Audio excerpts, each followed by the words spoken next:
Estamos iniciando mais um Cybercast, esse que é o podcast da Cyberfly.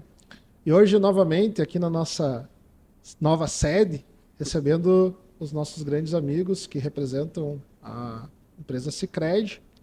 Ele, o gerente da agência Petrópolis, Johnny Miquelon. Exato. Boa tarde, Anderson. Boa tarde, Cyberfly. Obrigado pela recepção aí. Vamos conversar um pouquinho hoje, né? Isso aí, Johnny. Nosso grande amigo Vinícius Dapper, ele que é o gerente da agência do Centro. Bom, Anderson, boa tarde, boa noite, ou bom dia, não sei que horário, né? O pessoal vai estar assistindo aí, os ouvintes. Sempre um prazer aí. Primeira vez participando do podcast, mas sempre um prazer estar vindo aqui visitar os amigos. Nosso grande parceirão aí, Jaibé Pelissari, seja bem-vindo ao Cybercast. Obrigado, Anderson. Um abraço aí aos nossos amigos internautas que estarão nos acompanhando aí. Esperamos trazer um momento leve e um momento construtivo aqui, estando nós todos juntos. Show de bola. Bom, nós iniciamos esse podcast há um tempo atrás, numa certa reunião, conversávamos, e aí iniciamos a debater um tema que é gestão, controle financeiro, Educação financeira. Educação financeira. E eu disse, para tudo, né? Foi engraçado que eu falei. Foi bem assim mesmo. Para. Vamos marcar para conversar sobre esse tema em um podcast. Mas uma coisa que eu estava planejando até o podcast, o que nós ia conversar e as pautas, e uma coisa que me veio antes de entrar no tema foi a direção que o banco, o Sicredi, tomou, que ela é contrária ao que as grandes instituições estão fazendo, que é fechar a agência. E aí vocês estão aqui em Vacaria, uma cidade com 66 mil habitantes, com 3 agências, com 3 gerentes, com 3 pessoas, né, que já estão mais fazendo relacionamento. E eu entendo o modelo de negócio, porque a Cyberfly aqui a gente também, né, se espelha muito no que o Sicredi faz, que é promover esse relacionamento com o cliente. E aí, então, antes de nós entrar no tema, eu gostaria de contextualizar um pouco dessa estratégia do banco de ter 3 agências. É para estar mais próximo do cliente, né, Jaibé? Com certeza, Anderson, nosso modelo cooperativo, a nossa essência nos trouxe até aqui com pessoas.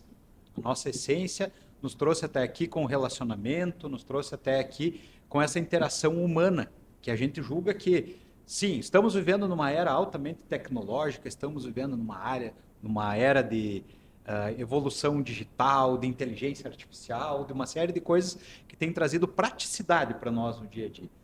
Mas o que nos trouxe até aqui, o que nos levará ainda à frente, vai ser o ser humano. Vai ser o ser humano. Com certeza vai ser o ser humano. Então, é algo que nós prezamos muito. E sim, se nós formos olhar um pouco do mercado, a gente está indo na contramão da história. Porque a gente vê os grandes players do mercado aí fechando instituições, fechando suas agências, fechando seus espaços físicos e a gente abrindo, colocando mais gente à disposição, colocando pessoas para atender pessoas, sem esquecer da tecnologia. Então, isso a gente julga que nos trouxe até aqui nos nossos 120 anos de caminhada e vai nos levar adiante ainda, né? Cuidando para que a gente tenha uma boa tecnologia, um bom aplicativo que funcione, um bom internet banking, né? Uma boa experiência digital, mas que com certeza esse contato físico é a nossa essência e precisa continuar. E o que eu vejo, assim, né, a gente também é um provedor de internet, então trabalha diretamente com a tecnologia e muitos dos nossos clientes, eles têm preferência, né, depois que você entra nesse mundo mais digital, a tua vida fica mais fácil, às vezes, né, antigamente meu pai, trabalhando lá na Razip, ia tirar os extratos do banco lá no caixa eletrônica para uma empresa daquele tamanho, né? Hoje você tem o controle na palma da mão, né? Então isso tem o lado bom, mas tem também o lado ruim, né, Vini? Aquele lado que a pessoa às vezes não sabe o que está acontecendo em volta dela, né? Tá olhando só para um ponto quando tem 100, né? Exatamente. E assim, hoje o Sicredi, a gente é feito de pessoas para pessoas. né? Então a gente hoje atua no modelo que a gente chama de modelo physital, que é o físico mais o digital. Hoje a gente vê muitas instituições ou um ou outro. Você só vai ser atendido pelo digital. Não, você não tem aplicativo. O Sicredi ele disponibiliza diversos canais, o físico, a agência e o digital. E quem escolhe o canal de ser atendido? É o associado. Né? Eu não gosto de ir na agência, eu prefiro ser atendido pelo aplicativo, pelo telefone, pelo WhatsApp. Tá aqui, tem esse canal. Eu gosto do contato, eu tenho dificuldade com a tecnologia, eu quero conversar com alguém. 3 agências para atender. Né? Como tu disse, indo na contramão do mercado. E às vezes muitas pessoas dizem, mas por que 3 agências? Se tivesse uma agência só não ia ter muito mais resultado, porque tu manter uma agência hoje tem custo. Né? E realmente, mas hoje, muito parecido com o que a Cyber, a gente, né, já vem conversando, um olhar, um foco muito na experiência do nosso caso, no associado, no caso da Cyber, do cliente. Né? Eu digo, hoje, o Sicredi em Vacaria tem mais de 21 mil associados. Como é que seria nós atender 21 mil associados em uma única agência? Como é que seria a experiência desse associado? Quanto tempo ele demoraria para ser atendido? Como é que seria para ele? Não seria uma experiência agradável. Então é isso. Quanto cooperativa, a gente não tem o olhar somente no econômico. A gente tem a necessidade de ter resultado positivo, porque a gente investe no social, a gente tem várias ações que dependem do financeiro, mas não é só isso. Né? Então a gente quer uma experiência diferente. Então, hoje são 40 colaboradores, 3 agências novas, reformadas, para dar a melhor experiência possível para o associado. A gente está lá hoje para resolver o problema do associado da melhor forma possível. A gente quer ser um parceiro dele, não simplesmente prestar um serviço. E como que é, Johnny, você que está numa agência que ela é mais, né, no bairro. O Jaibé é uma agência que ela está num bairro, mas ela pega muito um fluxo que é a agência do agro, que a gente fala, né? Então ela está mais perto da BR, mais na passada, né? Isso. O Vini está ali na agência do centro, que atende o comércio, as empresas, né? Já tem um outro foco. E para nós entender como que está sendo para ti essa experiência de estar lá no bairro, né? Que é uma agência que também tem um nicho específico para atender. É uma área bem populosa da nossa vacaria, né? Tem um fluxo bom de pessoas, mas a experiência de estar do lado do cliente, né? A proximidade, né? A proximidade. Muita proximidade com o nosso associado, né? E vamos fechar agora o 2º ano de agência, né? Em novembro a gente faz 2 anos de agência inaugurada. O Vini começou lá, né? No Petrópolis, agora está capitaneando o centro. Eu venho agora, comecei na pessoa jurídica lá nessa agência, tive um tempo em São José dos Ausentes, agora faz 6 meses que estou de volta lá.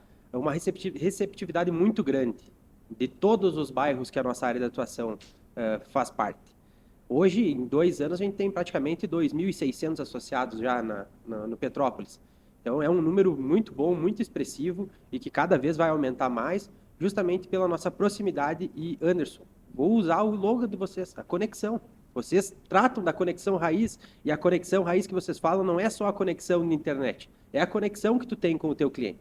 O Sicredi nada mais faz do que ter conexão com o seu associado. Né? Falando do Physital, da multicanalidade que a gente tem, que o nosso associado pode escolher aonde ele quer ser atendido, a agência é mais um ponto de atendimento, é mais um local onde ele pode ir lá para tirar suas dúvidas, para resolver seus problemas, para fazer as soluções que ele precisa para o seu desenvolvimento econômico. E é para isso que o Sicredi está aí. Perfeito. Eu sempre digo que essa quantidade gigantesca que a gente tem de canais de contato com o cliente, né? A gente precisa tratar cada um, né, com o cuidado que cada um merece. Tu pega, por exemplo, nós, né? O nosso cliente gosta muito de chamar no WhatsApp. Mas o nosso cliente também gosta muito de pagar o boleto lá na loja e já dizer, dá para dar um gásinho na internet e tal. Então, quando você escolhe um único canal, de repente, eu vejo como uma questão um pouco mais de risco. De repente, os números justifiquem também, não podemos falar que não, né? Porque quando você tira o monte de pessoas, de colaboradores, de custo de aluguel e tal, isso, obviamente, né, sobra um monte de dinheiro. Mas aquilo que a gente perde, né? Esse calor humano. Tu pode estar limitando o nicho de mercado que tu vai atender. Mas nesse cada caso. um com a sua estratégia, né? Cada um com a sua estratégia. Eu acho que para nós, Sicredi, Cyberfly, é uma coisa que vem dando certo e o que nós temos que fazer é potencializar, né, essas oportunidades. Trazer o seu João, a Dona Maria cada vez para mais perto, né? E a gente ajudar eles, né? Ser os parceiros que eles tanto precisam.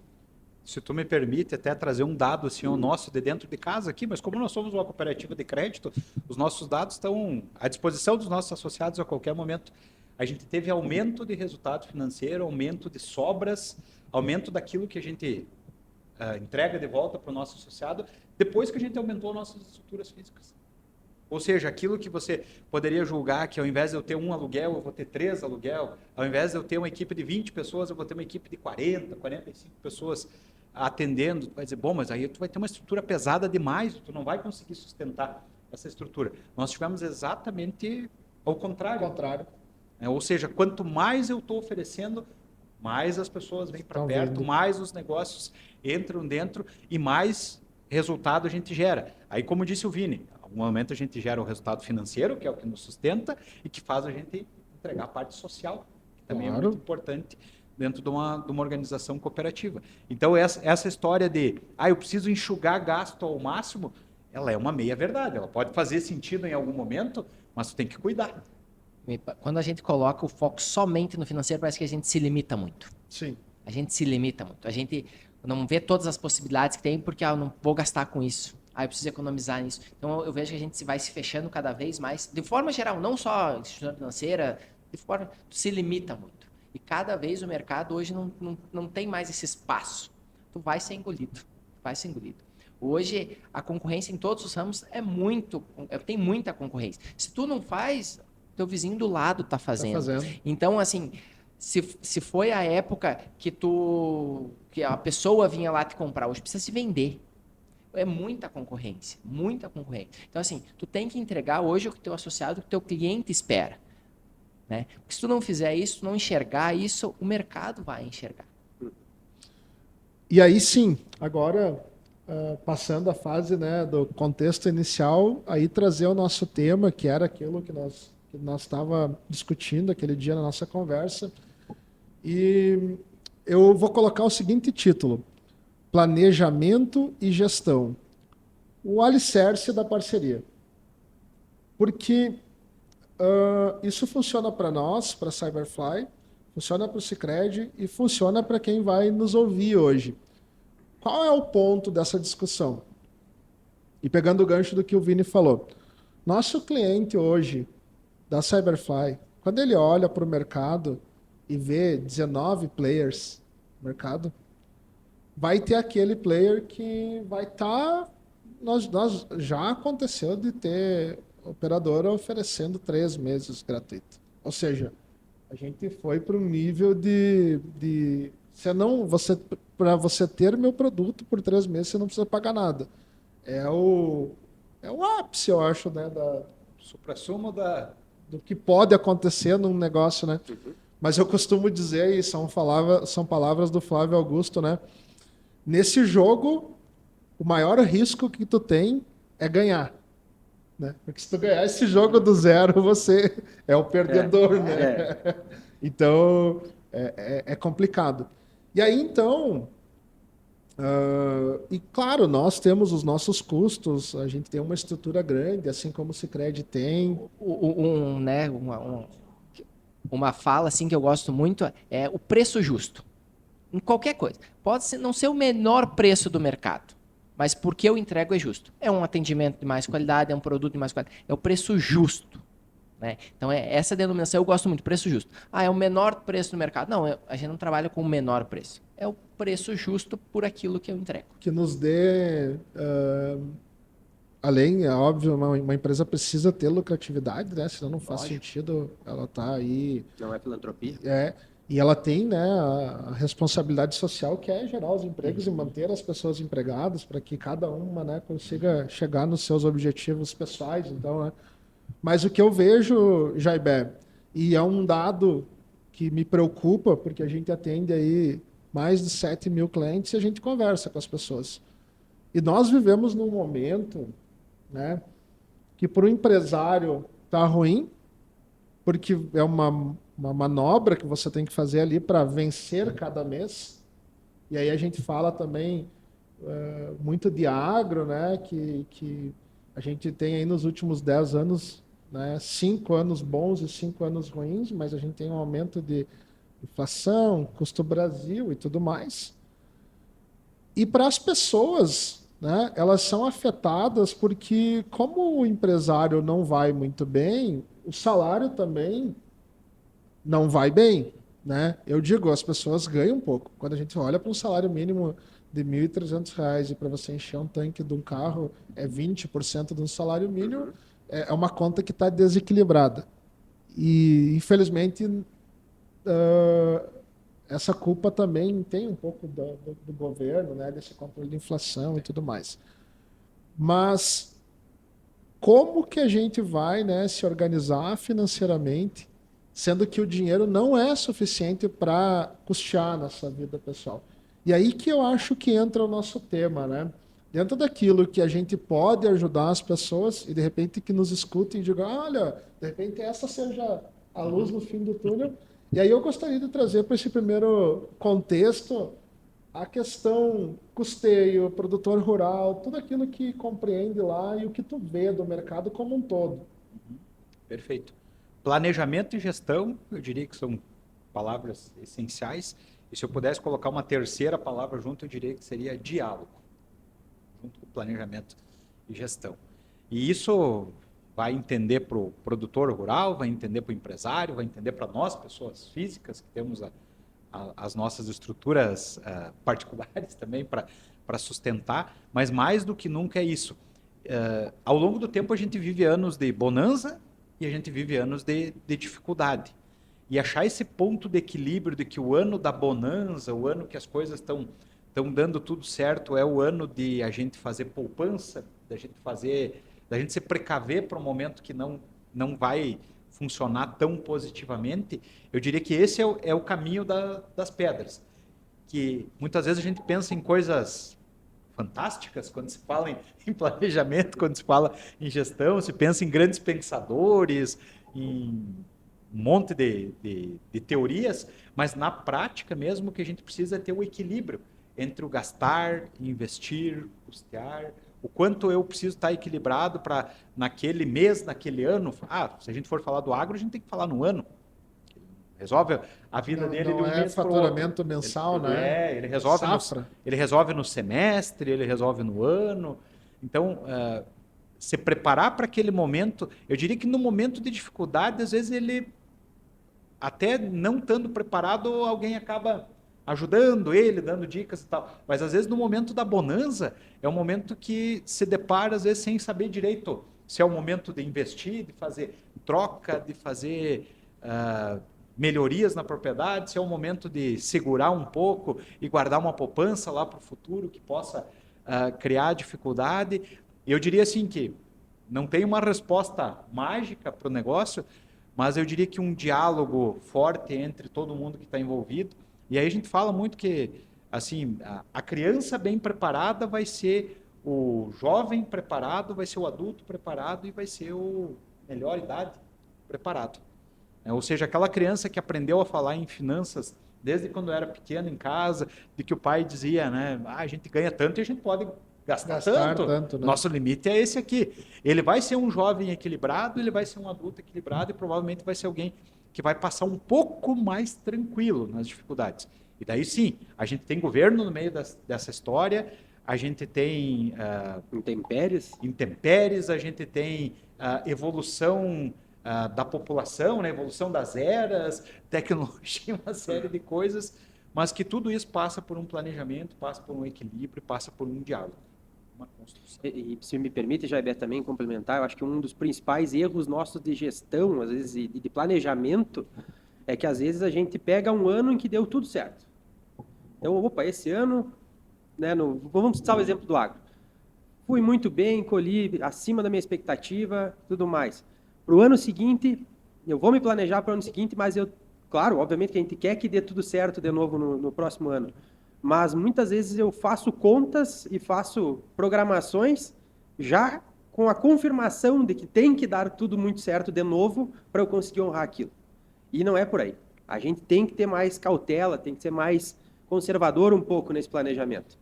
Não é porque deu tudo certo esse ano que no próximo ano vai dar tudo certo de novo.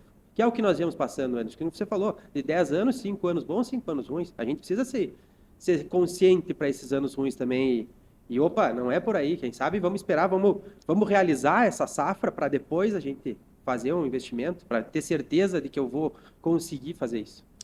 A tradução disso a gente não pode pegar a nossa sazonalidade, né, e transformar numa realidade projetada, né, para frente. Agora é o caso que eu vivi, né, e participei de muitas negociações e a soja a R$ 200, né? Pô, quem não queria, né, que hoje tivesse, só que lá no passado, né, eu acho que demora para voltar a 200. Pode ser que um dia chegue, não, a gente não pode cravar isso, né? Mas a gente sabe aí que para chegar nesse indicador, de repente, precise de algo, sei lá, muito extraordinário, né? Muito extraordinário. Mas eu vejo, às vezes, conversando com algumas pessoas, né, da área, que não, porque eu tenho fé que vai chegar. Imagina se é fazer um planejamento tendo fé, né? Fecha. Outra coisa que eu vejo, né? E aí, de repente, isso seja muito compatível com aquilo que eu falei do meu mercado de provedor de internet, que tem, às vezes, umas promoções de R$ 0, né? Arrendo a 25 saco. É bom demais para quem arrenda. Vai virar negócio arrendar a terra, né? Já é, né? Só que aí também, será que é tão bom assim para quem arrenda? Porque será que o produtor vai pagar. conseguir produzir o suficiente para conseguir pagar esses 25 sacos? Então, até no primeiro momento é ótimo que ele vai chegar e vai pagar adiantado para poder plantar, né? Mas e aí? Quanto tempo vai durar esse arrendo? Daí a gente volta de novo para a palavra planejamento. E eu vejo que o empresário, e isso é uma coisa que aconteceu comigo, porque eu sou da área técnica, a formação é técnica. Eu sei puxar cabo e instalar equipamento na casa dos clientes. E quando eu precisei, né, dar o próximo passo e falar de gestão, puta merda, né? É um bicho de 7 cabeças e ninguém quer falar disso. Todo mundo quer fazer uma gestão muito simples, não quer esquecer visão, né? Em 2030, como que vai estar teu negócio? Eu vejo que, principalmente pequenas e médias empresas, né? E o autônomo também, essas palavras, não, eu tenho que produzir. E às vezes, isso aí, ao contrário do que seria a eficiência do negócio. Porque tu não consegue precificar, e aí você precifica olhando para o que o outro tá. E aí tu corre o risco de ser o ganhador dessa partida, né? Daquela corrida ruim. Daquela corrida. E no final o negócio está tendo um prejuízo. Então, essa questão de planejamento, como tu bem disse, é para todo mundo. É para o assalariado que ganha um salário mínimo, é para a grande empresa que fatura milhões. Todo mundo precisa ter clareza, né? Qual que é a minha receita mensal? É tanto. Você sabe que uma empresa é mais difícil, porque um mês é mais, como o agro, um mês é mais, um ano é, né? Mas tu tem que ter clareza, assim, ó. Bom, essa é a minha receita, essa é a minha despesa, tem que ter claro. E como tu disse, a questão da gestão é um assunto que gera desconforto. Porque geralmente a pessoa não quer escutar o que precisa ser estado. Porque a gestão, tu fazer um planejamento, é difícil. Gera desconforto. Tu tem que sair da tua zona de conforto. Daqui a pouco tu tem que parar e dizer, o caminho que eu estou indo não é o certo. Mas é difícil tu parar e dizer, o que eu estou fazendo não está certo. Então, muitas vezes as pessoas se fecham e não são abertas a isso, né? Hoje a gente tem o dado que 1/3 da população brasileira está endividada. 1/3. E aí tem muita gente que diz, mas é que os bancos, as instituições financeiras liberam crédito para quem não devia. Possa ter uma parcela de culpa, mas para quem tem uma gestão mais organizada, o crédito pode ser um impulsionador lá para frente, né? Hoje o crédito ele está muito fácil. Fácil em que sentido? Eu não preciso mais ir numa agência e conversar daqui a pouco com o gerente, explicar, ter uma análise se é viável. Eu entro no aplicativo e contrato, eu vou numa financeira e contrato. E se tu não tem claro e definido para que é esse crédito, onde é que eu vou investir, qual é o retorno que ele vai me dar, ele vai endividar, com certeza. Então, assim, o crédito, tanto ele pode ser a corda no pescoço, como ele pode ser o trampolim para deslanchar, né? É preciso ter clareza do seu negócio, do seu dia a dia, né? Hoje, falar de educação financeira é um tabu ainda nas nossas famílias, é um tabu, ninguém quer falar disso. A gente precisa quebrar isso. Hoje, falar de educação financeira, de dinheiro, tem que ser como qualquer assunto, como falar do tempo. Tem que ser um assunto aberto no dia a dia das famílias. A questão do crédito, até eu citei no início, que é uma baita de uma ferramenta de alavancagem, né? Se você tratar como, bom, eu vou precisar construir uma fábrica de alguma coisa e esse dinheiro eu vou produzir meu produto, enfim, e eu vou vender ele. E com a margem, né, eu vou bancar isso aí. Ou seja, eu não tinha nada, tinha zero dinheirinho, peguei 1 milhão lá no Sicredi e com a minha própria operação eu consegui, né, ter o retorno do investimento, o famoso ROI, né, que a gente fala. E aí a gente consegue, então, sair do zero e formar patrimônio, capital e, óbvio, depois que você terminar de pagar o financiamento, você está lá, livre, leve e solto. A margem fica limpa daí, né? A margem fica limpa. O que eu vejo é empresas pegando crédito como para tirar a corda do pescoço. Ferramenta de sobrevivência. Ferramenta de sobrevivência. E aí, o meu antigo sócio aqui, que me ensinou muito sobre gestão, o Marcel, ele sempre me disse, no final da linha nós temos que ter margem, nós temos que ter lucro e do nosso lucro nós vamos fazer caixa. Esse é o ponto. Perfeito. Caixa. Porque amanhã, eu não sei, né? Não, pode ser que Deus livre nós de uma pandemia, entendeu? Mas pode ser que o meu item, né, que é a ONT, é o cabo, que nem aconteceu na pandemia, que era 10 centavos, foi para 45. E aí tu imagina, eu pegando financiamento, né, capital de giro, pagando lá já, juro que o meu 10 vai virar, agora o 45 vai virar quanto? Entende? E aí, cara, como que eu chego pro meu cliente e digo, olha só, Johnny, aquele 127 que tu paga vai virar 200. Sendo que o salário dele não teve reajuste. E aí? Entende? Então o caixa, ele é essa ferramenta de planejamento, mas de sobrevivência também. Então quando a gente precifica olhando o que o vizinho está fazendo, seja no arrendo de 25, eu vou pagar, vira um leilão, ou seja na internet de... Né, 90, 100, 120, 150. A conta lá no final tende a não fechar.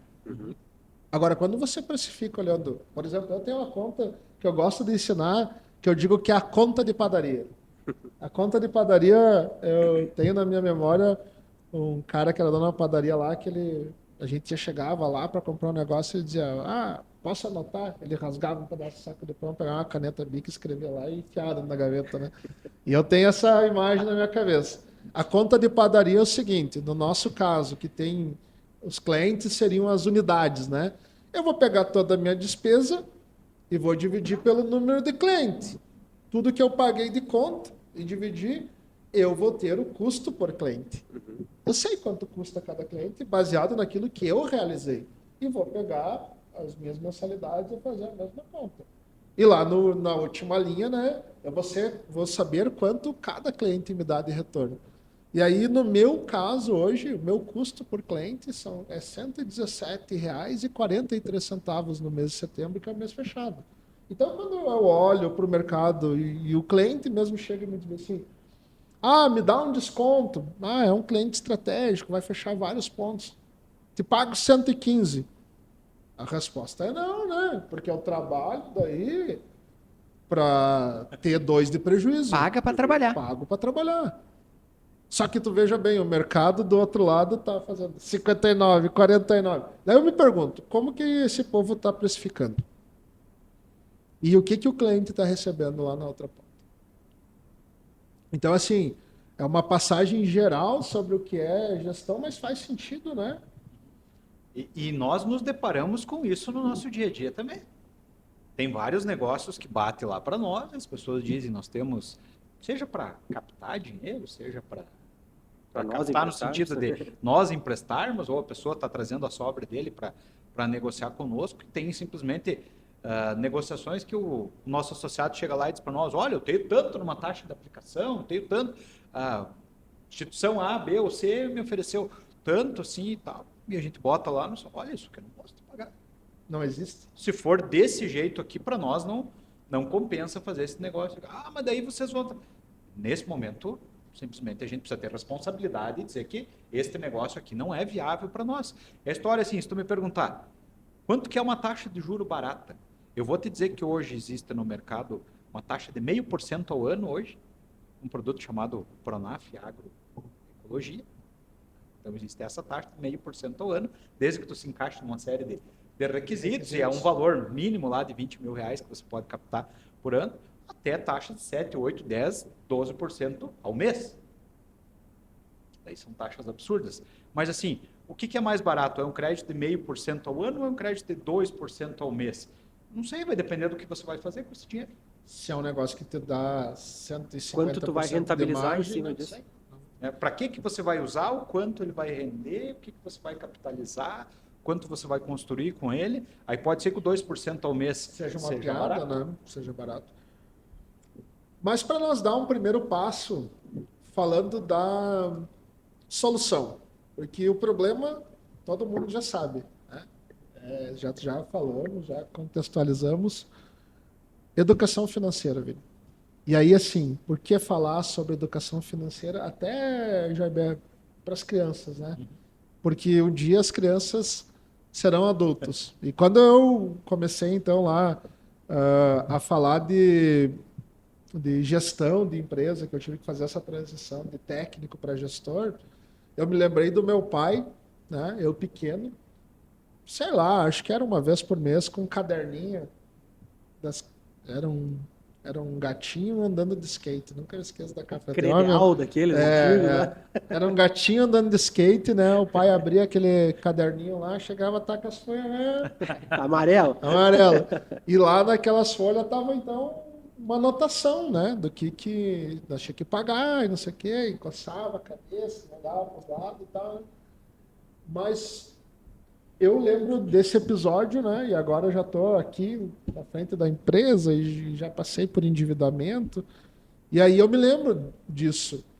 E isso é educação financeira. É você saber, né, quanto você gasta, depois anotar quanto você recebe. Mas e por que é um tema que as pessoas têm medo, Vini? Assim, primeiro a educação. Por que educação financeira? Eu acho que o ponto principal para qualquer coisa é o conhecimento. Primeiro, tu precisa saber, tu precisa se aprofundar, conhecer o porquê tu está fazendo e aonde isso vai te levar, né? E a questão assim da saúde financeira, acho que o primeiro passo é conhecimento, saber por quê. O Sicredi hoje tem um programa que a gente chama de cooperação na ponta do lápis, que a gente leva educação financeira para a escola, para as empresas, para os associados de forma geral. E às vezes quando a gente chega, o pessoal pensa que nós vamos chegar com uma solução mágica. Educação financeira, solução mágica, vai resolver meus problemas, vai resolver minha dívida, eu vou começar a guardar dinheiro. Educação financeira não é mágica. É o básico. A gente é muito na questão da conscientização, que é o que tu trouxe. Eu preciso saber, anotar no início o quanto eu recebo e aonde é que está indo o meu salário. É R$500 no mercado, é 127 de internet, é 300 de gasolina, é tanto numa pizza. Eu tenho que saber. E lá no final, como é o teu cálculo? Está sobrando dinheiro ou está faltando dinheiro? Está faltando dinheiro. Pera lá. Então, não está batendo na matemática. Eu preciso ou aumentar minha receita ou diminuir minha despesa. É matemática básica, né? Só que o que a gente percebe? Muitas vezes as pessoas não sabem aonde gastam o seu salário. Quanto recebe? Recebo 2 mil. E onde é que tu gasta? Nisso não. Não, está faltando dinheiro, mas onde é? Não, eu não sei. Então, são coisas supérfluas, às vezes, que as pessoas não se dão conta, né? Então, a gente vai muito na linha da conscientização na educação financeira. E desde criança. Porque a criança ganha sua mesada. E quando é que tu gasta isso? Tu tá guardando, não tá guardando? Né? Hoje as pessoas, como o Johnny falou antes, trabalham muito na matemática exata, na corda esticada. Se der tudo certo, eu pago. Deu qualquer problema de saúde, já alguma conta vai ficar atrasada. Então, assim, é muito na conscientização de saber o quanto eu ganho, o quanto eu gasto. E isso a gente tem percebido de forma geral. A gente até trouxe aqui anotado um dado da Ambima, que é uma associação que cuida dos investimentos aqui no Brasil, fizeram uma pesquisa sobre o estresse financeiro. Quanto da população se considera estressado quando o assunto é dinheiro? A partir dos 16 anos, que está começando no mercado de trabalho, 46% da geração Z, que vai dos 16 aos 28, já se considera com estresse financeiro. Então, é uma coisa que vem de antes. Certo. Então, assim, quanto antes tu começa a tratar, começa a se conscientizar, tu vai colher os frutos lá na frente. Essa que é, quando se crede, a nossa visão da importância da educação financeira. E me permita também, Anderson, Claro. né, usar o exemplo do teu pai aí do caderninho, né? Ele fazia nada mais do que o Vini acabou de falar, né? De se programar, de ver quanto é que ele recebia, o que ele tinha que pagar e tudo mais. A ferramenta que ele utilizava e que dava certo para ele era o caderninho. O caderninho que ele anotava lá e tudo mais. Existem inúmeras ferramentas. Uma empresa vai ter uma gestão maior, vai ter um sistema especializado para fazer todo esse controle, ou de repente tu vai implementar uma planilha de Excel, é outra ferramenta. Mas o importante é que você tenha esse controle. A ferramenta que tu vai utilizar e que tu vai se adaptar melhor, qualquer uma que te servir tá ok, mas que você tenha esse exercício, que faça isso, que tenha esse controle do que tu está gastando, para justamente poder fazer o cálculo final ali que o Vini citou. Tá sobrando por mês ou tá faltando? Tá faltando. O que eu tenho que fazer agora? Será que eu consigo aumentar minha receita já imediatamente ou será que eu tenho que reduzir meus gastos? Em vez de eu comprar uma pizza gigante de R$199 lá, será que se eu não pegar uma média aqui de R$100 nós não alimentamos a família toda, tá tudo certo? Né? Ou em vez de eu pegar a melhor marca que tem no mercado, será que não eu reduzir um pouquinho já não vai fazer uma diferença? Então, este é o pensamento que as pessoas precisam ter para ter a educação financeira. E uma outra coisa que eu gostaria de complementar aí, muito boas falas que vieram até agora, é invocar de novo o diálogo. É assim, seu Valdomiro é teu pai, né? Meu pai, seu Pedrinho, falecido, antigamente era difícil deles falarem com a gente. Sim. Sobre o quanto se ganhava, quanto de dinheiro entrava em casa e tal. Era um tabu, era uma coisa que parece que se o pai colocasse isso em casa, quanto ele ganhava, o quanto a gente precisava fazer esse exercício, parece que era uma maneira de enfraquecimento. E a gente convida muito, quando a gente faz esse exercício de educação financeira com as crianças, principalmente, a que eles cheguem em casa e questionem o seu familiar. Às vezes ele mora com o pai e a mãe, às vezes mora só com o pai, só com a mãe, às vezes mora com um vô, com um familiar, mas a gente sempre instiga muito eles.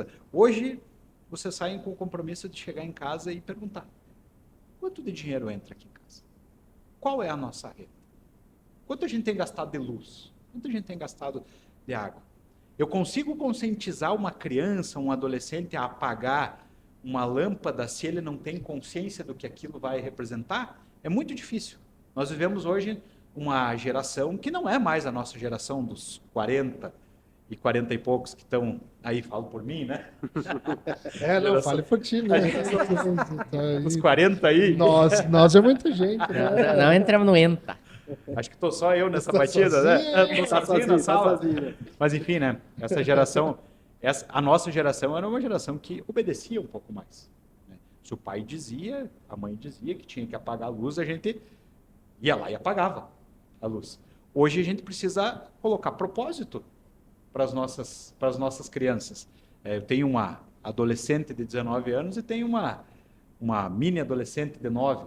Se eu não explicar o porquê que a gente vai fazer aquilo, não acontece.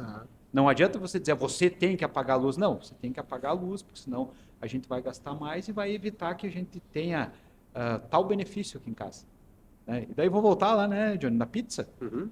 Daqui a pouco o tamanho da pizza vai variar da quantidade de lâmpadas que tem. Não é mais comando e controle, é sentido da. Ou em vez de 4 Propósito. sabores, você vai ter que pegar só de 2, né? Que daí é um pouco mais barato também. Então, o quanto as famílias precisam hoje quebrar esse tabu, falar da parte financeira, mesmo que a gente precise falar que a gente não está tendo a renda que a gente gostaria de ter em casa. E que a gente precisa restringir alguma coisa nesse momento para depois, ali adiante, chegar bem. Então, o quanto isso é necessário e é importante a gente colocar.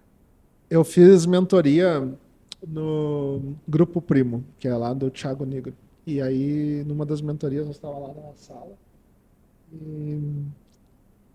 provocativo que só, né?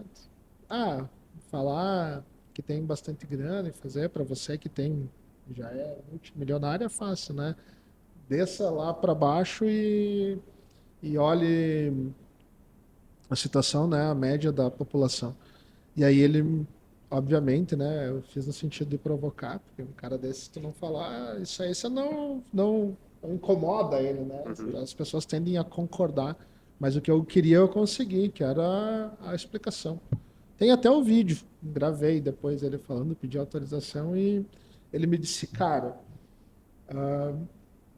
e ele tem a história dele dizendo que era garçom e tudo mais, né? E ele disse, a minha mudança de mindset aconteceu quando eu parei, né, de ter medo de falar comigo mesmo, no diálogo. E às vezes eu vejo muitas pessoas, né, e só complementando o racional dele, quando eu tinha esse medo, eu pegava meu dinheiro, eu gastava, eu não olhava, eu só esperava o vermelho aparecer lá, e isso já era previsível na minha cabeça, mas era um medo que eu tinha do meu auto-julgamento, né? E de se privar das De coisas se privar, daí, se tu precisasse, né, claro, olhar claro, para claro. aquilo, né? E aí, qual foi o ponto que ele me disse? Eu comecei a prosperar, comecei a ir para frente, quando eu abri um Excel e disse, não, a partir de hoje, é esse cara aqui que me manda, né? Esse cara aqui vai... E aí, cara, é muito engraçado, porque quando você vai para a ponta da caneta, tem dinheiro saindo o tempo inteiro, né, meu? E daí uma Principalmente coisa que dá um desespero daí no assalariado é que assim, é várias despesas que estão saindo e uma única fonte de receita. uma única fonte Isso dá de uma agonia. receita. Eu quando fiz esse exercício do Excel aí foi uma das coisas que mais eu disse, mas tudo isso aqui tá saindo, eu só tenho uma fonte de receita. Então eu acho que o melhor conselho, né, para quem vive hoje num momento, né, de dificuldade financeira e as coisas não tão boas, né?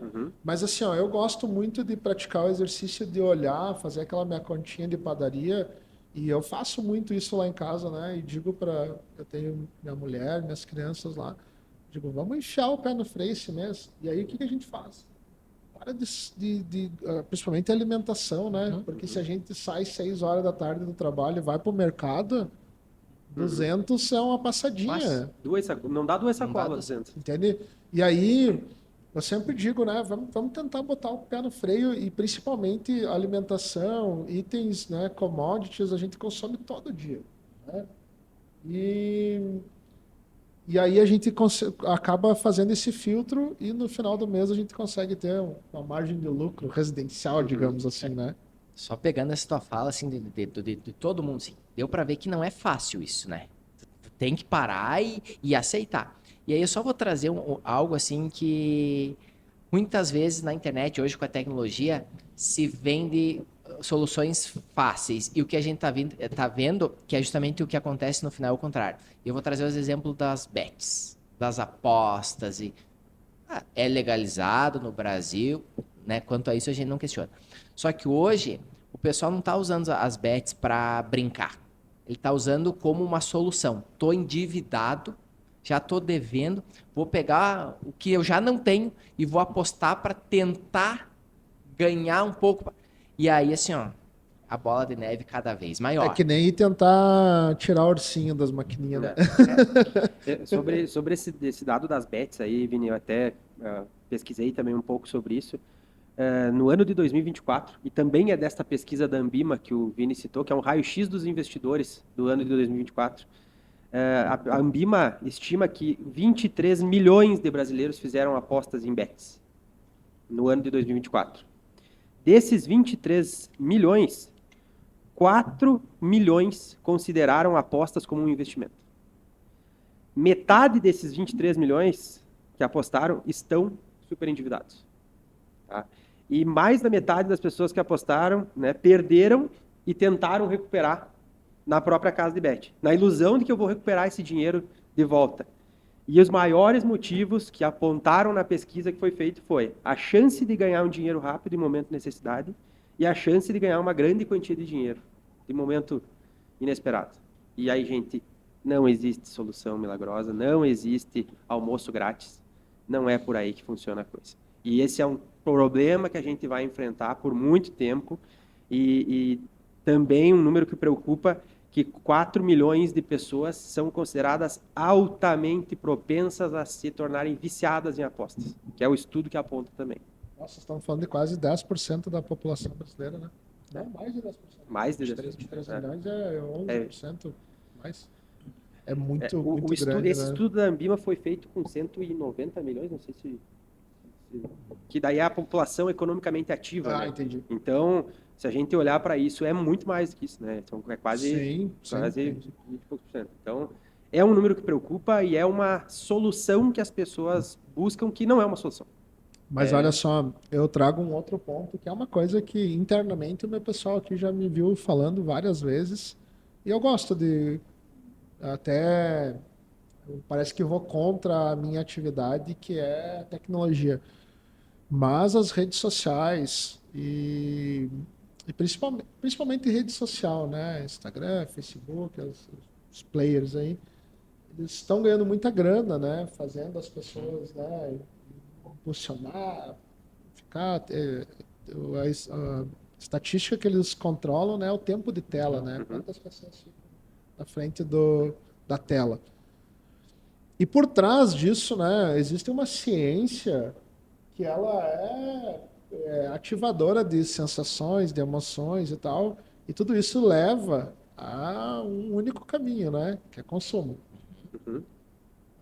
Consumo. E isso é uma coisa que vem me incomodando bastante, e acho que é a primeira vez que eu vou falar assim publicamente sobre esse assunto. As pessoas, elas estão usando a maior parte do tempo as redes sociais não para aprender. Vamos ver os números desse vídeo, né? A gente está falando do assunto tão sensível, né? E tão importante. E às vezes a gente vai perder, e com certeza absoluta, para um dropzinho, para alguma coisa que. Uma piada, de uma repente. piada, né? Então, eu acho que. Eu fiz a pergunta antes, né? De como dar o primeiro passo e também como já estou dando uma solução, né? De repente usar essa ferramenta magnífica, né? Que foi criada. Fantástico. Para nos ajudar, né? Por que não, né, Jaibé, ao invés de ficar todo dia lá sendo refém daquilo que ele vai nos jogar, ir lá e fazer uma pesquisa mais refinada, né? E tem vídeo para tudo, né? Tem solução para tudo.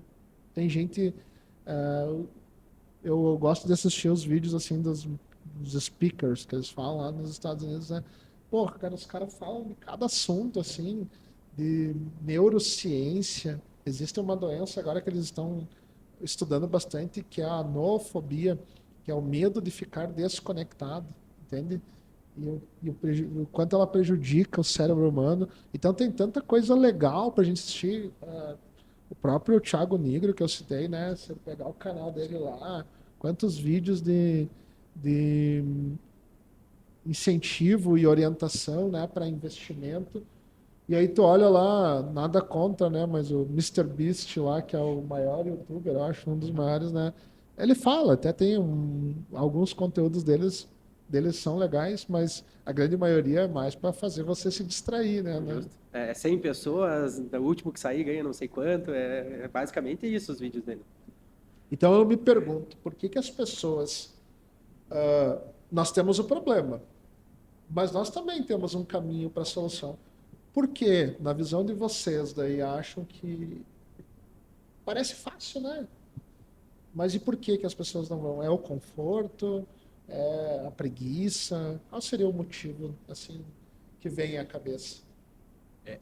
O consumo, ele traz mais sensação de prazer do que a preparação, do que o planejamento, do que a economia. Então tem muito essa coisa de, por si só, o meu lado do cérebro, do consumo, ele já é muito mais ativo do que o lado da economia. Da razão, né? A razão, né? Então a emoção, ela aflora muito mais fácil na gente. E aí, se eu tenho mais um monte de ferramentas me convidando aquilo, e mais o meu cérebro me trabalhando aquilo. Que às vezes eu tive um dia difícil no trabalho e preciso descontar em alguma coisa, né? Então, de novo, quando a gente vai lá e costuma conversar com os adolescentes, a gente diz para eles assim: tu quer comprar uma coisa, né? Beleza. Pesquisou e tal, olhou a marca, olhou o preço, olhou a condição do pagamento e tal. E acho que é isso aqui que eu quero comprar. E são 8 horas da noite. Não faça a compra hoje. Espere para amanhã de manhã. Se você acordar amanhã de manhã e ainda tiver certeza que aquele produto, naquele preço, com aquelas condições, continua sendo atrativo, faz a compra. Porque daí você já teve um tempo, teu cérebro já descansou e você continua com a certeza de que de fato precisa daquilo. E é um consumo consciente, dá para dizer assim. Agora, se você dormiu à noite e acordou de manhã cedo e não tem mais certeza se aquilo ainda era viável, é sinal que você fez o exercício de educação financeira. Exatamente. Para mim, assim, uma coisa que a palavra, assim, para mim, é autorresponsabilização. Hoje é muito mais fácil terceirizar o problema para outras coisas. Então, a educação financeira acho que vai muito nessa linha. É mais fácil dizer que o problema, eu estou endividado porque o Sicredi me liberou um crédito. Porque o meu empregador não me deu um aumento. Porque isso. Do que olhar para dentro. Né? Então, falta, eu acho ainda hoje, muita alta responsabilização de dizer, não, pera lá. Depende de mim. Eu vou fazer, né? Que é muito mais fácil hoje tu terceirizar. Dá menos trabalho. Né? Tu trouxe a questão do tempo de tela, né? Tem um livro do Geração Ansiosa, né? Que tem um psicólogo que fez o livro dizendo que as crianças hoje têm muita dificuldade de se relacionar com as pessoas, porque desde cedo elas estão com uma tela na frente né, dos olhos. Não é olhando algo de aprendizado, né? Mas por quê? É mais fácil tu deixar o celular do que tu ir brincar com a criança, né? Então, assim, eu acho que a autorresponsabilização, acho que é o principal, na minha visão, assim, que é a virada de chave. Muito bom. Eu concordo plenamente com o Vini e acrescento o medo de falar consigo mesmo, que o Anderson citou antes ali. Eu acho que isso também é um dos principais problemas. Porque eu até sei que eu estou errado, mas eu tenho medo de... mas como é que eu vou parar isso, né? Como é que eu vou gerar um desconforto para mim? Se eu pego o meu salário, né, e gasto no mercado, lá eu compro um monte de coisa boa para mim. Por que eu vou parar de fazer isso? Eu me sinto tão bem de fazer isso. Né? Então, o medo de se privar das coisas, às vezes, é um dos problemas.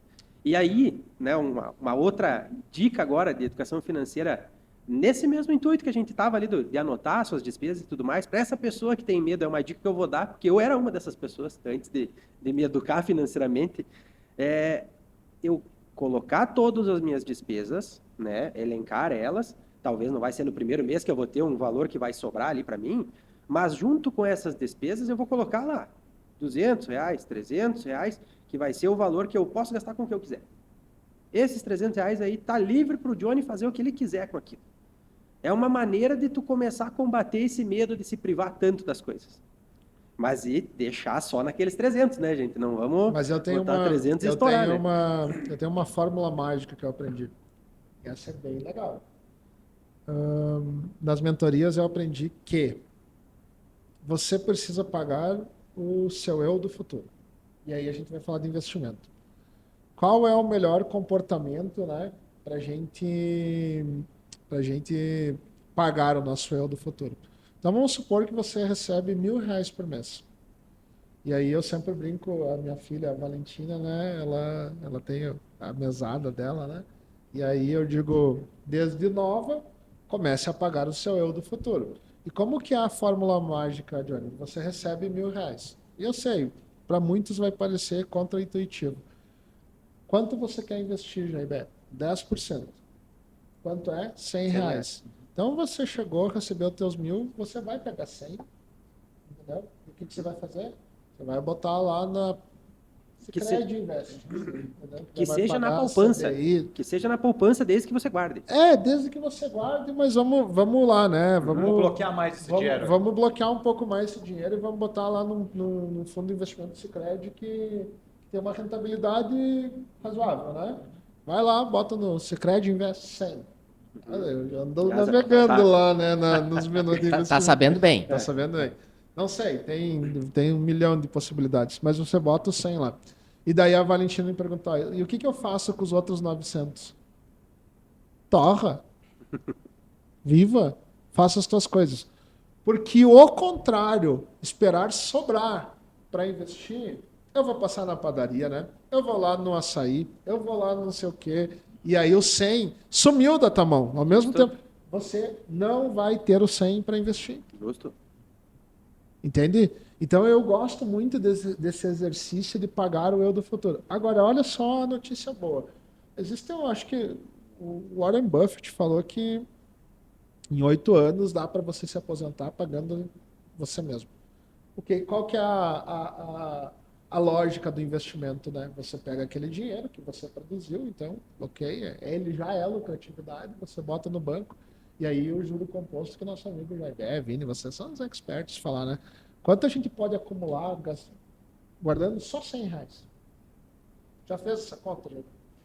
Inclusive, a gente apresenta essa conta quando a gente leva as nossas falas, não vou dizer que seja uma palestra, né, mas nossas falas de educação financeira, a gente leva algumas ferramentas. E essa é uma das ferramentas que a gente diz lá para a gurizada. Se você não consumir lá um picolé e mais não sei o que, mais não sei o que, você vai economizar tanto. Isso aqui não é nada. Mas em 5 anos é tanto, em 10 anos é tanto, em 20 anos é tanto, em 30 anos é tanto. Então, ter essa noção da composição, eu não saberia hoje te responder bem ao certo, né, qual é o horizonte de tempo primeiro, que a gente vai traçar isso, mas quanto antes começar e mais longevo puder ser, maior vai ser a quantidade acumulada, e principalmente essa questão da capitalização, que é eu ter R$100 esse mês e numa Selic uma Selic do jeito que nós estamos hoje a 15%, o mês que vem automaticamente eu já não vou ter mais 100, eu já vou ter 101. Estou fazendo aqui um cálculo básico, me rendeu 1% lá no outro mês. E daí no outro mês eu já vou ter o juro não sobre 100, eu vou ter sobre 101. É que a regra do investimento, 102. Né, o tempo é aliado, claro, né? E aí é o juro composto, né? Exatamente. O teu investimento no próximo mês, se você botar, né, o mais R$100 teu, você vai ter 201 com alguns centavinhos de investimento. Isso aí. E aí é uma bola de neve do bem, né? Favorável. Sim. Vai chegar um momento que o rendimento dos aportes que você já deu, né, eles vão ultrapassar os valores que você está aportando. Né? Aquele juro tá indo te ajudando tanto, que os R$100 que tu aporta já vai estar rendendo muito mais do que tu tem acumulado já. Só os juros já está maior do que teu aporte. Agora, qual é o grande vilão, né, que quebra esse ciclo? E eu já sou expert em quebrar os ciclos, né? Eu já fiz isso, então eu posso dizer com propriedade, né? Certo dia, você resolveu trocar de carro, né? E aí o carro, ele é um bem que se desvaloriza, né, com o tempo. Essa é a notícia ruim, né? Mas ok, eu já tenho um dinheiro guardado, e aí tu vai lá e tira o pagamento do teu eu do futuro e realiza, né? E aí você traz para investir. Não que eu acho que seja errado, se é teu sonho ter, mas às vezes a gente não consegue dar sequência. E aí a gente quebra o ciclo, né? Quando eu disse que o tempo é nosso aliado, e quanto mais tempo, né? 40, 50, 100 anos, sei lá, quanto tu puder. E aí isso vai transcender as gerações até, né? Porque tem quantas famílias que deixaram as heranças. Então, o ponto é, a educação financeira, eu acho que num contexto geral, né? É você ser constante, ter disciplina. E uma coisa, né, se tu fala, é o equilíbrio. Porque a educação financeira só eu não vou gastar em absolutamente mais nada porque eu só vou guardar. Não é isso. Não é. Não é isso. Então, assim, eu quero trocar de carro. Todo mundo merece, quer um carro melhor. Eu acho que é justo, então não é errado. Bom, mas eu vou gastar toda a economia, o investimento que eu tenho? Não. Então, quem sabe eu vou fazer um consórcio. Vou pagando uma parcela e vou trocar o carro daqui a 3, 4 anos e eu tenho a minha reserva, o meu investimento. Né? Eu acho que são as formas, tudo é equilíbrio. Eu anotei aqui, nós estamos falando do futuro, né? Uma pesquisa disse que 50% dos entrevistados que não estão aposentados dizem que não esperam depender do INSS para se manter. É interessante. Só que 90% das pessoas aposentadas dependem exclusivamente do INSS para se manter. Veja, né? Então eu não quero depender. Mas o que eu estou fazendo para não depender? Pensa que hoje 90% dos aposentados, a única renda é o INSS. E o INSS, né? Se ninguém falou, mas ontem a gente já falou, né? A tendência dele é cada vez mais ladeira abaixo. O Anderson, nós que somos jovens, né? O Jaibeck já passando dos 40 aí, né? Não, mas estamos todos na mesma geração. Então, perto. Mas eu não tenho esperança de me aposentar pelo INSS. E eu acho que é uma coisa que a gente tem que começar a se conscientizar. É que sabe qual que é o ponto do INSS? A gente está trabalhando, nós que estamos ativos pagando hoje, desse dinheiro está sendo usado para pagar o cara que recebe hoje, né? E a pirâmide hoje da idade no Brasil, ela Só não é que mais... daí as pessoas estão vivendo mais, né? Ela está se invertendo? Exato, e as famílias hoje têm tido menos filhos. Então, o Brasil está envelhecendo mais. Exato. Então, é menos pessoas contribuindo e mais pessoas recebendo. A conta não fecha. Anderson, e tu fala ali do eu do futuro, né? Que tu deixou de pegar aquele valor do eu do futuro e realizou um sonho de um carro, né? Eu acho que a gente precisa traçar objetivos cada vez com o nosso investimento. Uma parte você tem que pensar na tua aposentadoria e uma parte tu pode pensar aí na troca de carro. Ou eu posso pensar numa viagem, posso pensar em determinados sonhos que eu queira realizar. E um dado que preocupa é que apenas 1 em cada 10 brasileiros pensa na aposentadoria a longo prazo e guarda para se aposentar. Olha só, planejamento, né? A palavra é essa, né? A gente precisa planejar e a gente ficar correndo do planejamento do futuro. Eu sempre digo, né? Nem tão longe que eu possa ir de mala e nem tão perto que eu vá de chinelo, né? Quem garante quanto tempo eu vou viver, né? Exato. E quando eu não penso nisso, eu não tenho uma resposta. E eu vejo, Johnny, que as pessoas esse medo, eu acho que o ponto dessa nossa conversa é quebra o medo de falar de finança. Mas quebra primeiro, não precisa ser público. Fala contigo mesmo, Isso. né? Senta lá, se tranca no banheiro, né? Vai lá na salinha escura e abre o aplicativo do banco e traduz aquilo que está escrito. E bota na ponta da caneta. Pega o papelzinho de pão lá da padaria, qualquer coisa. Tenha consciência dos seus gastos, consciência da tua... Eu digo que a maioria das pessoas que fizer isso, se pegar o do mês passado, vai ver Pix que não lembra para onde foi feito aquele Pix, aquela compra no cartão. Não lembra onde gastou. E assim, a gente sempre quer achar um culpado para isso, né? E aí uma hora é o governo, uma hora é a internet, outra hora é o Anderson, outra hora é o Vini. A gente sempre, nosso cérebro funciona dessa maneira, né? Ele quer tentar justificar as coisas. Uma das coisas que eu aprendi falando de finanças é que, cara, eu posso chorar, eu posso espernear, posso tentar achar 1 milhão de culpados. E eu já fiz isso. Mas nunca apareceu uma alma viva me dando R$1.000, vai resolver teu problema. Já aconteceu com vocês. Eles só são culpados para te tomar o dinheiro, né? Para te ajudar nunca daí. Então, assim, tu vê que é um ciclo, né? E o nosso cérebro é treinado para isso. E a internet, a tecnologia, ela ajuda a potencializar esse prato e distrai.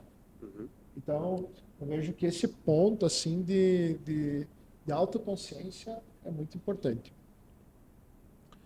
Bom, a gente abriu o coração agora aqui, né? Nós fomos para um tema, assim, que é... Um tema necessário. Legal. Mas, assim, eu já vivi isso, cara.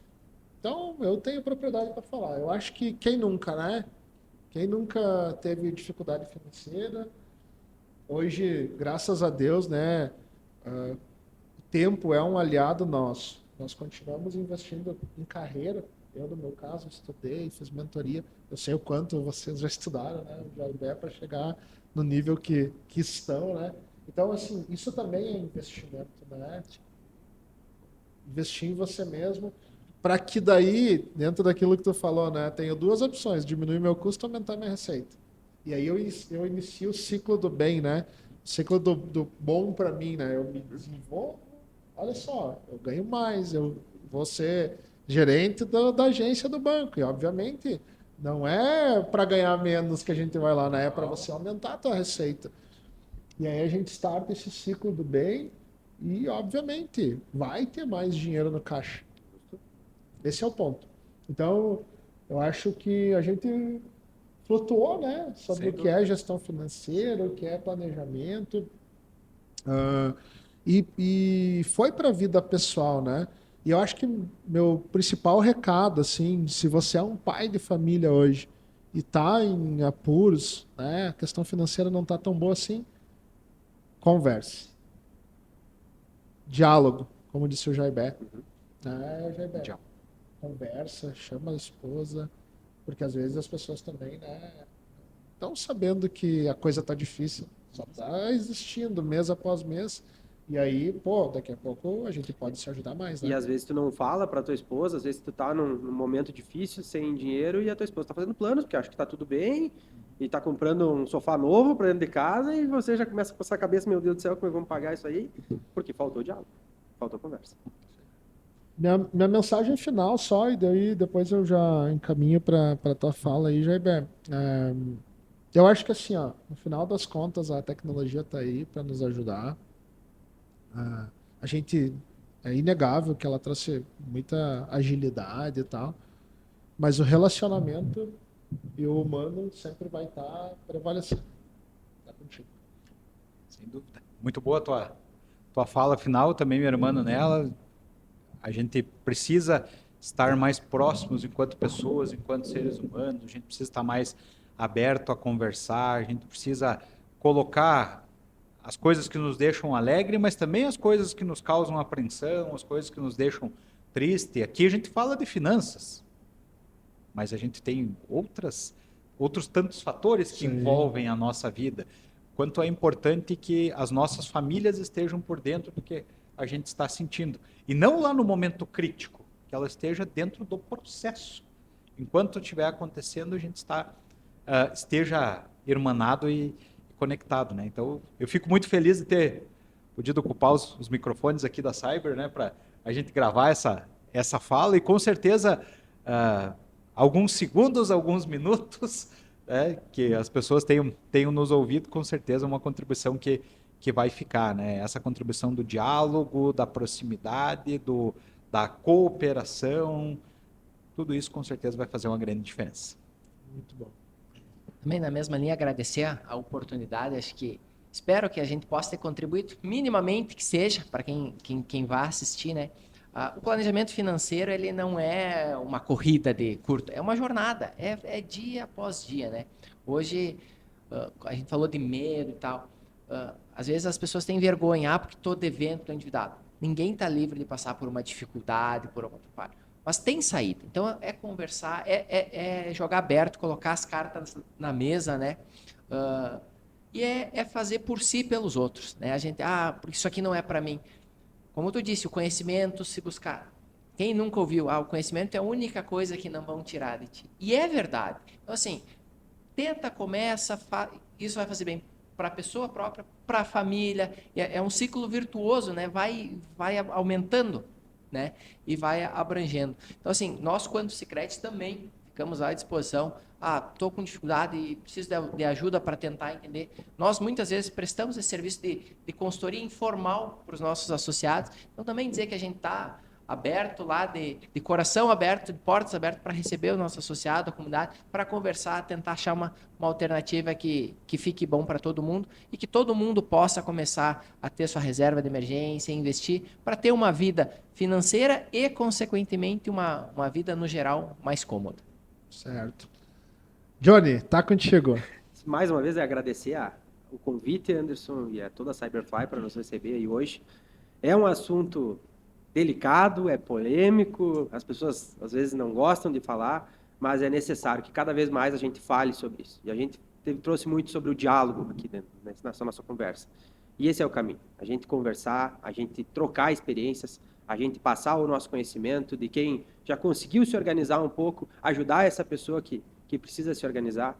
E aí, meu irmão, nas falas do Vini, que o Sicredi está aberto para receber você, que é e que não é associado, para ir até uma agência de Sicredi, para conversar sobre o Sicredi, para conversar sobre a sua vida financeira. Que o propósito do Sicredi é o desenvolvimento econômico das pessoas e de quem faz parte da cooperativa. Então, um instrumento que a gente tem é a educação financeira, para a gente desenvolver economicamente uma pessoa. Então, busque uma agência mais próxima, né, ou entre em contato via WhatsApp, qual for o canal que você preferir, e converse conosco sobre isso. Né? Se você já rompeu a barreira do medo de falar consigo mesmo e não achou as soluções dentro de você mesmo e precisa de uma ajuda, nossa equipe inteira está pronta para te ajudar e tem especialistas para conversar contigo sobre tudo isso. E isso no digital você não encontra, né? Alguém pronto para estar lá e te apoiar. Então, e eu já fui várias vezes, né? Às vezes estou lá nas agências, lá conversando e a gente sempre aprende, né? E como vocês bem disseram, as pessoas estão lá dispostas a ajudar, né? É só chegar lá, pedir para falar. Fala lá com o Jaibé e ele vai dar uma dica com o Vini ou com o Johnny e é natural, né? Não tem uma tramela lá dizendo, não, eu sou intransponível.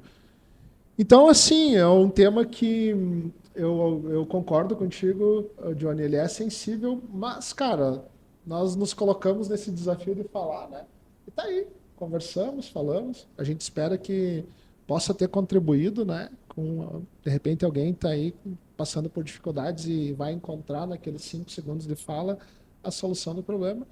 Eu agradeço imensamente a presença de vocês aqui. E nós vamos voltar. Daqui uns dias nós vamos estar conversando e vai ter outro tema, né, Jaibé? E aí nós vamos trazer aqui para discussão. E a nossa contrapartida para a sociedade é isso, né? Já vivemos, eu já quebrei a cara, já fiz coisa errada. E agora estou trazendo aqui de peito aberto isso para uma discussão e espero poder contribuir. Então, esse foi o nosso episódio aí do Cybercast. Muito obrigado e até mais.